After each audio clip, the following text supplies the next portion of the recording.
3단 문법을 하나 제시하면서 영상을 시작하겠습니다. 언어 활동은 생각, 사물 또는 세계의 윤곽을 제시하는 활동이다. 그런데 철학은 언어 활동이다. 그러므로 철학은 생각, 사물 또는 세계의 윤곽을 제시하는 활동이다. 결론만 다시 말씀드리면 생각, 사물 또는 세계의 윤곽을 제시하지 못하는 활동이라면 철학이 아닙니다. 그래서 저는 생각을 바꿨습니다. 옛날에는 철학책을 읽었는데 무슨 말인지 당최 모르겠다면 내가 공부가 부족해서 그런 거라고 나를 탓하거나 원래 철학이 어려운 거라고 철학을 탓했습니다. 그러나 저는 이제 생각을 바꿨습니다. 철학책을 읽었는데 무슨 말인지 당최 모르겠다면 그 책을 쓴 사람이 철학자가 아니거나 그 책을 번역한 철학자가 아니다 라고 말이죠. 여러분도 그렇게 생각하시기 바랍니다. 왜냐하면 무슨 말인지 모르는 얘기는 철학이 아니기 때문입니다. 실제로 인류를 빛낸 철학자들은 깊게, 넓게, 아주 오랫동안 생각해서 그 결과로 자명한 말씀을, 명백한 말씀을, 우리들 마음의 핵심을 찌르는 이야기를 하기 때문입니다. 여러분도 한번 생각해 보십시오. 소크라테스를 떠올려도 좋고 플라톤을 떠올려 보십시오. 고대 그리스 철학자들이 그랬고 공자님처럼, 맹자님처럼, 장자님처럼 고대 중국의 스승들도 그랬고 로마 시대의 철학자들도 유럽의 사상가들 다들 그랬습니다. 만약 우리가 알고 있는 그 철학자들의 얘기가 도무지 어려웠다면 지금까지 우리에게 그 말씀들이 전승될 리도, 우리가 공부할 리도 없기 때문입니다. 과거나 지금이나 서양이나 동양이나 사람들의 이해력은 다르지 않습니다. 우리에게 어려웠다면 과거 사람에게도 어려웠겠지요. 과거 사람들이 이해할 수 있었다면 당연히 우리도 이해할 수 있습니다. 그래도 한국어로 번역된 책을 읽으면 칸트든 헤겔이든 근대 이후의 철학자든 읽어도 무슨 말인지 알 수 없는 경험 여러분도 많이 해보셨지요. 저도 그렇습니다. 고릴라가 말합니다. 칸트, 어차피 읽어도 뭔 말인지 모르잖아요. 여러분도 저와 다르지 않다고 생각하는데. 고릴라 선생이 말씀이 옳아요. 무슨 말인지 전혀 모르겠더군요. 괜히 시간만 아까웠어요. 그러나 아직 백기를 들지 마십시오. 백기를 들 때가 아닙니다. 포기하지 마십시오. 에이, 한국어 문장이 안 좋은 거겠지. 영어 번역은 잘 읽히는데 크크크. 번역 좀 바꿔보시지요. 크크크. 3단 문법을 하나 더 제시해 보겠습니다. 언어 활동은 단어에서 시작한다. 그런데 철학은 언어 활동이다. 그러므로 철학은 단어에서 시작한다. 한국에서 철학 단어는 한자어입니다.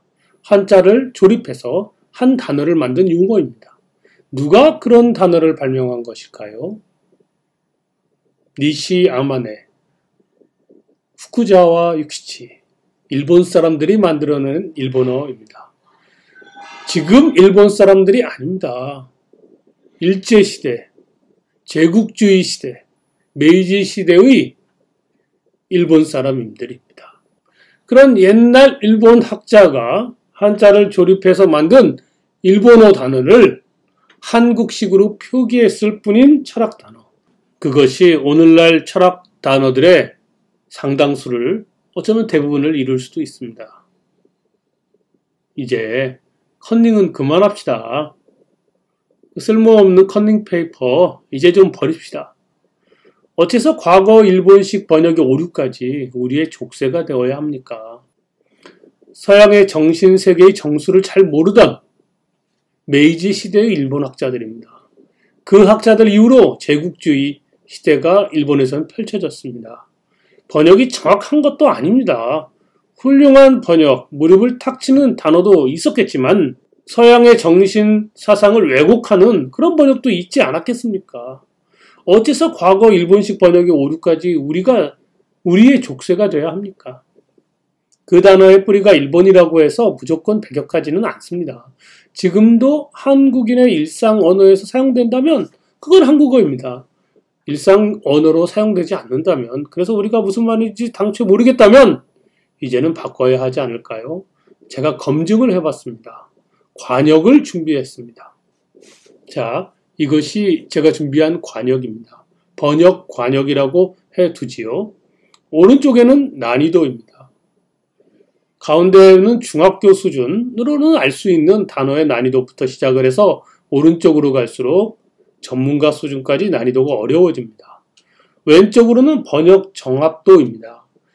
이 중심으로 갈수록 번역이 원문과 일치한다는 것이고 멀어질수록 원래의 메시지와 다르다는 것입니다. 위쪽으로는 모호성에 관한 좌표입니다. 중심으로 갈수록 의미가 명확하다는 것이고 위로 갈수록 의미가 모호해진다는 것입니다. 마지막 소통 가능성은 밑으로 갈수록 소통이 어렵다. 대중이 이해할 수 없다라는 것이고 원점으로 갈수록 소통하는데 문제가 없는 단어다라는 것입니다. 가급적 중학생 수준으로 명확함으로 번역하면 좋습니다. 그게 X 영역입니다. X 영역으로 쉽게 번역하는 것이 정말 어려운 일입니다. 가끔은 좀 어려운 단어를 사용할 수밖에 없고 다소 모호한 용어가 사용될 수밖에 없는 번역의 한계가 있습니다. 그것이 Y 영역입니다. 적어도 X 영역 위주로 최소한 Y 영역을 넘지 않도록 번역을 하는 것이 좋습니다. 그렇지 않으면 사람들이 알 수 없습니다. 이제 이 관역을 향해 서양 철학의 번역어, 과거 일본식 단어입니다. 그런 단어를 써봤습니다. 우선 35개의 단어를 검증했습니다. 자, 한번 써보겠습니다. 어디에 위치하고 있을까요?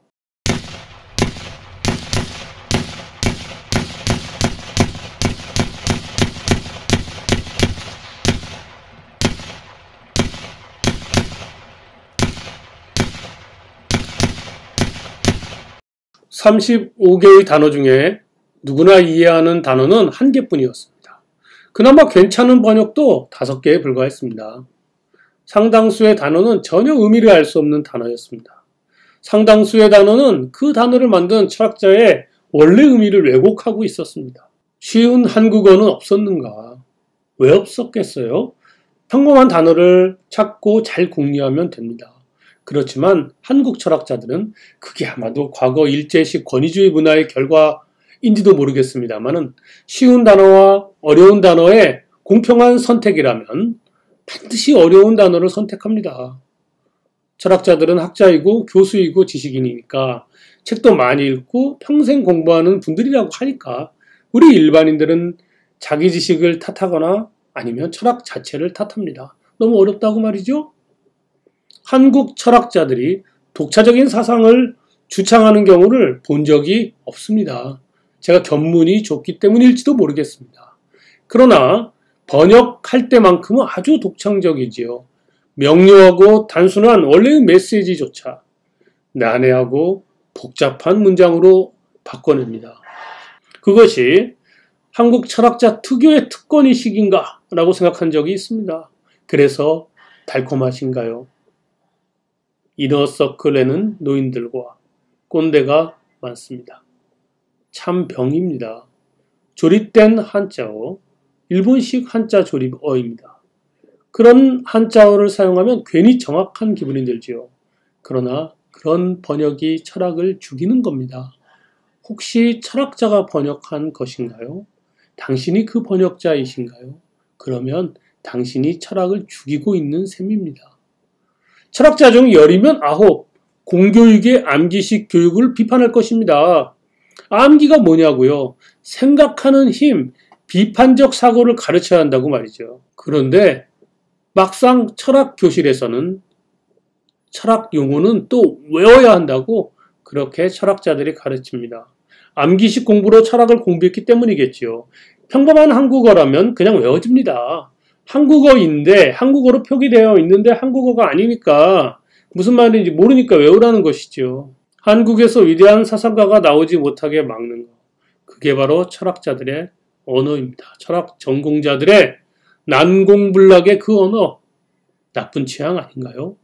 학교 교육의 문제가 아니라 한국 인문학의 근본적인 문제는 이런 일제시절 단어의 족쇄입니다. 이 족쇄를 빨리 끊어야 합니다. 그런데 아까 35개의 단어 어떤 단어였냐고요? 이런 단어들이었습니다.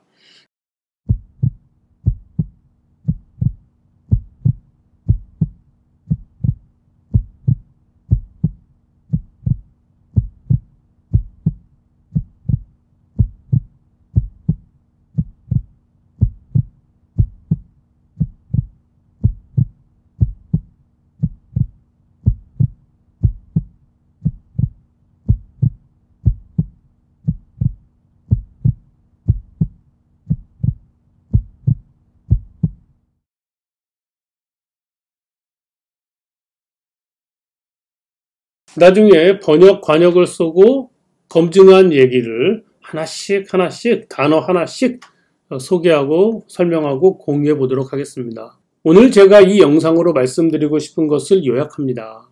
철학자들, 인문학을 강조하시는 분들에게 부탁하고 싶어요. 한국에서 활동하는 것이라면 우리 한국어로 철학을 해주세요. 우리 한국어로 인문학을 해주시기 바랍니다. 괜히 어려운 단어 자랑하지 마시고 일상생활에서 사용하는 단어를 찾아보세요.